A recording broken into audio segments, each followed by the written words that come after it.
How to check your spam and junk folder in Gmail. Hello everyone, welcome back to our YouTube channel. Without any further ado, let's get right into the video.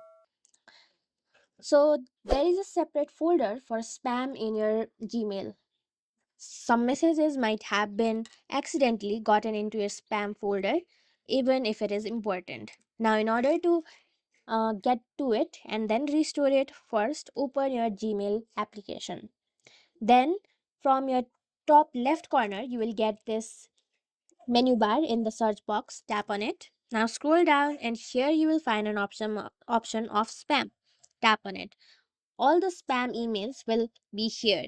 Now if anything is in your spam, you will also get an option of restoring it or moving it to the primary section. So yeah, that's how you do it. Thank you for watching this video. Make sure to like, share and subscribe to our YouTube channel. If you got any questions, comment them down and I'll catch you in the next one.